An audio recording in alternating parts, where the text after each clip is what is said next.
Coming up on TCU Sports Now, baseball comes home to play Dallas Baptist. Find out how one inning changed everything for the Frogs.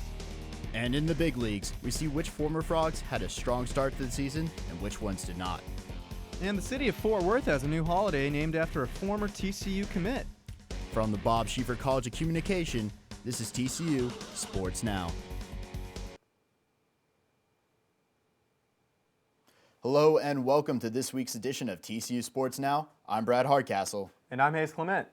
First, we'll look at TCU Baseball's big midweek win over a top 20 team. Sarah Bruner is in the newsroom with the recap. Sarah? Thanks, Brad. TCU Baseball pulled off another win against a ranked opponent Tuesday night after beating Abilene Christian less than 24 hours before. I went to the game for the story.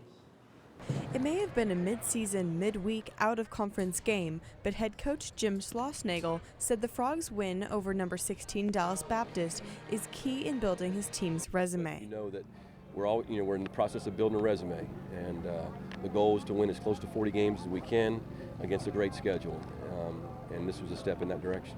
DBU came out strong with 2 runs in the first inning, but TCU answered with a 5-run third inning. Left-hander Tyler Alexander gave up just 4 hits after that first inning. He stayed on the mound until the 9th and earned the win for the Frogs. Well, it gives me as a pitcher a lot of confidence, knowing that I can give up 2 runs in the top of the first inning, and my hitters have got my back. 6 different batters scored a run for the Frogs. One of them was first baseman Jeremy Fanyon. He was the last to score for his team, and he hit a home run with 2 outs in the 4th inning. Felt pretty good. Yeah. Obviously, feels better when you help the team win. This game pushed the Frogs to 25-6 on the season. We'll see how they do boosting that resume the rest of the regular season. Hayes, back to you.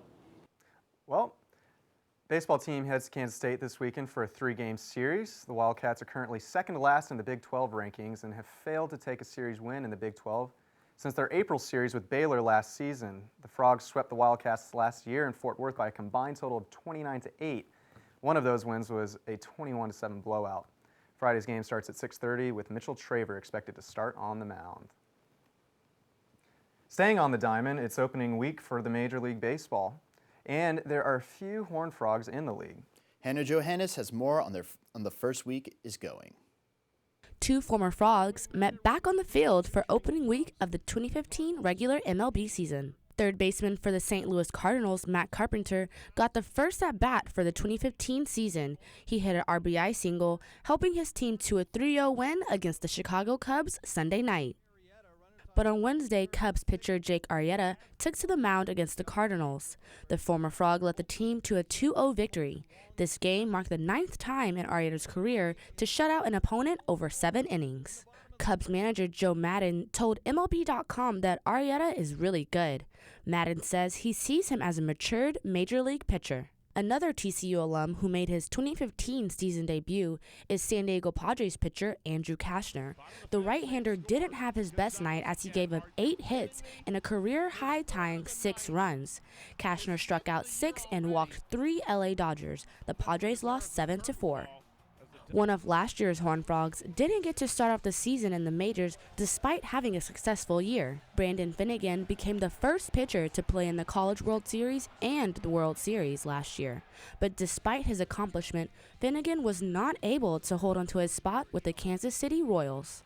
The Royals manager told MILB.com that Finnegan was not sharp during spring training, so it was best to send him to the minors to get him going again. Catcher Brian Holiday was also sent to the minors after playing with the Detroit Tigers for 2 years. Among other TCU pro baseball players are Scott Atchison and Chad Huffman. I'm Hannah Johannes, TCU Sports Now. Junior rifle shooter Hannah Black is in Changwon, Korea this week for World Cup competition. Black qualified for the World Cup in January at the USA shooting selection match in Colorado Springs. Black is the only collegian competing in the World Cup, but her qualifying score in January proved she is capable of competing with anyone, as she fired only 1 point shy of the current world record in 3-position rifle. Football is back. Friday night under the lights gives the public a chance to see TCU football practice. The practice is at Amon G. Carter Stadium, and the gates open at 6 p.m. Guests can enter through the Gate 8. The practice begins at 7. After the practice, the team will unveil their new Nike uniforms for the 2015 season. Interested in becoming a TCU Ranger? Well, here's your chance to make it on the field. They're looking for new members for football and soccer games this fall. Applications are open through midnight tonight and can be found on the group's OrgSync website. Contact Tyler Stiles with other questions. 3 seniors from the women's basketball team are hoping to take their game to the next level. Danielle Bro, Chelsea Prince, and Natalie Ventress worked out at the Tampa Combine last weekend. The Combine was invitation only. Scouts from the WNBA and international teams were present. There is no word yet on where the players will be headed next. The men's golf team finished 3rd place at the Red Hot Invitational Tuesday. The Frogs wrapped up the first day at Chambers Bay in 4th place. The team was able to climb to 3rd during the final round. TCU came in behind number 10 Washington and Seattle. Seniors Julian Brune and Andrew Presley were top 10 finishers. The Frogs will travel back to Lubbock to compete in the Red Raider Shootout on April 18th.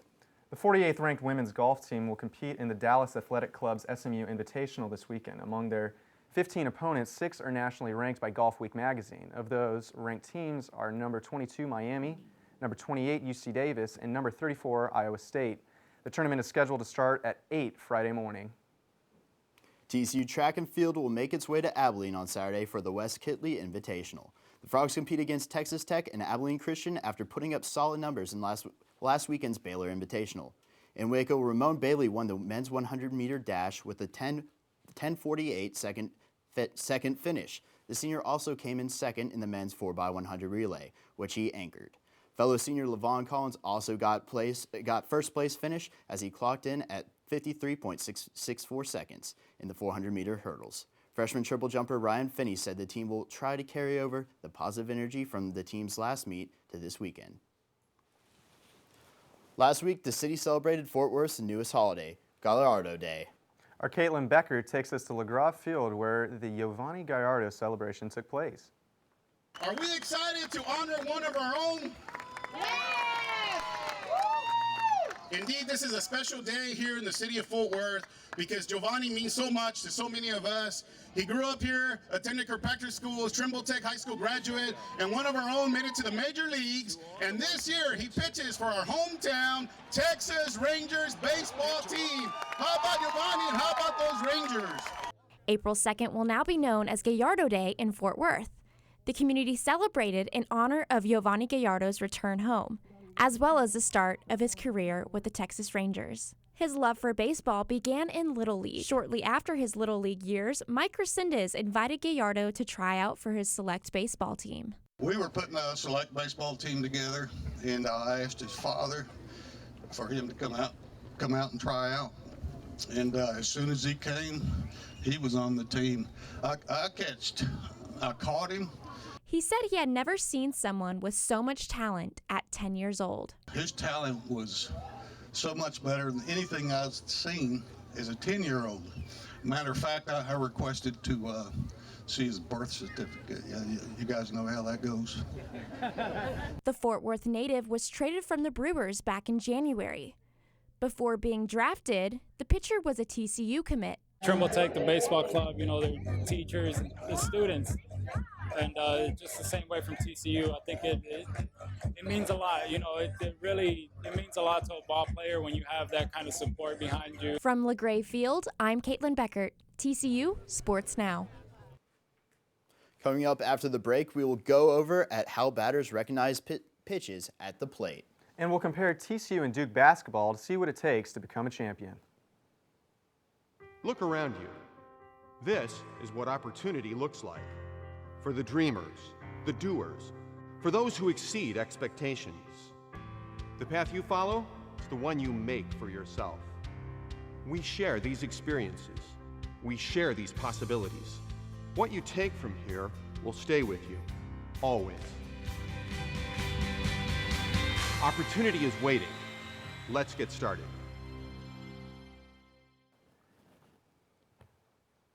Men's tennis ended this season's road trips with a win. The Frogs beat crosstown rival SMU Wednesday 4-1, making it the 12th time this season the squad took down a ranked opponent. They'll take on 7th-ranked Texas A&M Saturday in Fort Worth. The women's team continues to deliver shutouts. They earned their third in a row Wednesday, beating UT Arlington 4-0 at home. The Frogs will play in Fort Worth again Friday, this time against Big 12 opponent Iowa State. The Cyclones are coming off a 0-4 loss at home to Baylor. The match is set for 5:30 p.m. If you're a baseball fan on Twitter, you may have already seen this graphic. Take a look. According to Coach Lyle, this graphic shows what batters supposedly see when a pitch is thrown at them. But is it accurately true? Our Samantha Kalimbahan showed it to some of TCU's batters to find out. When a batter comes to the plate, he takes a look at a number of things. The pitcher, the fielders, the men on base, among others. It all helps him figure out what pitch is coming and how to react. But there's another way batters can determine pitches, at least according to a graphic circulating on Twitter. The graphic shows what the ball supposedly looks like in the air, depending on the pitch. For example, a four-seam fastball appears to have a reddish-brown color. A slider has a red dot in the corner. But could this all be true? Could a batter really tell the type of pitch just by looking at it? TCU second baseman Garrett Crane says not necessarily. Some hitters see things different. Some see it out of the hand, some don't. Some do see spin really well, like sliders have a big dot on them most of the time. Fastballs really don't have anything, just have to time it up. Leadoff hitter Cody Jones says a variety of factors play a role in pitch recognition, from analyzing the pitcher's tendencies to watching the motion of the infield. You kind of got to look at everything and try and determine, make an educated guess about what they're coming with. In certain counts, with a certain pitcher with certain tendencies, you can kind of look and see what they're doing, or if somebody in the infield moves somewhere, or if the whole infield moves, then you can make a guess on what's coming. There's a lot that goes in, and I'm wrong a lot. Nonetheless, the team is managing to drive in runs and get wins. The Frogs are hitting .282 as a team. Freshman designated hitter Connor Wanhanen leads the way with a .372 batting average. Jones follows closely behind, hitting .347. As for the graphic, Changeup's kind of right-ish. Two-seam, can't see. Slider, I can't see. Four-seam, okay, I guess. Curveball, yeah, I can kind of see how that would. seeing, but not necessarily believing. Samantha Kalimbahan, TCU Sports Now. The TCU soccer team will host a spring scrimmage Sunday at noon. The team is halfway through its spring season, which head coach Eric Bell said was all about development and building a team. After finishing 8-3 last fall with a 1-4-3 Big 12 record, Bell hopes spring play will help improve their record in 2015. The TCU sand volleyball courts are under construction. Ross Bailey, the Associate Athletic Director, says they are working to expand from 2 courts to 4. Right now, Bailey and the construction team are working on designs to present to the TCU Board of Trustees. The upgraded facility is expected to be completed by September. March Madness came to a close on Monday night, and Duke came out on top. But what exactly does it take to become a national champion? Let's go to reporter Evan Folan on the big board.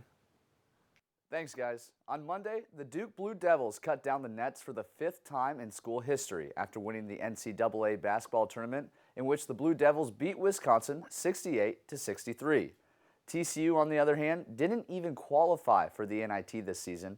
During this segment, I'm going to put TCU's season stats up against this year's national champs to show the difference between a national champion and a program that is still trying to find its way to the postseason. Let's take a look at both TCU and Duke while on offense. TCU sits at 164th overall as they shot 43.7% from the field. Duke sits at number 3 with 50.2%. From outside the arc, TCU's three-pointer field goal percentage is well into the 200s, sitting at 238, while Duke is ranked 30th overall. At the foul line, TCU made about 62%. This poor percentage left TCU 9 spots away from the worst in the NCAA, while Duke hit 70% of their free throws. Now let's compare the defenses. For points allowed, TCU outranks Duke. Overall, TCU is ranked 65th by allowing an average of 62.4 points, while Duke sits at 110th, averaging 64.2 points. But what do all these stats mean? Sure, these numbers help get the W, but how about making it to the big dance? Check out the differences between Duke and TCU. This is where the numbers really matter. For tournament appearances, the Frogs have a mere 7, while the Blue Devils have 38. TCU has failed to make it to the Final Four, while Duke has made it 15 times. Which brings us to tournament records. TCU is 5-7, and Duke is 99-34, leaving Duke with 5 rings and TCU with none. Statistically, TCU can hold their own defensively. However, their poor offensive performance seems to be an obstacle in the way of the NCAA tournament. TCU is ranked 152nd for scoring offenses, which correlates to their low average of points per game and field goal percentages. Now, if TCU hopes to make it to the big dance, they need to improve their offensive game. Back to you guys at the desk. Look around you. This is what opportunity looks like. For the dreamers, the doers, for those who exceed expectations.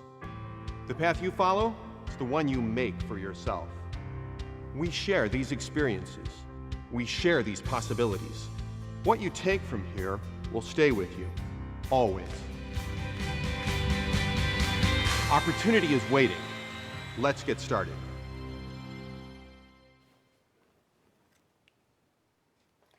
Time now for a little sports debate. I'm here, of course, with Brad Hardcastle and Hayes Clement sitting here next to me. First thing we're going to talk about is men's basketball. Head coach Trent Johnson and his future at TCU. Of course, he's been with the Frogs for 3 seasons.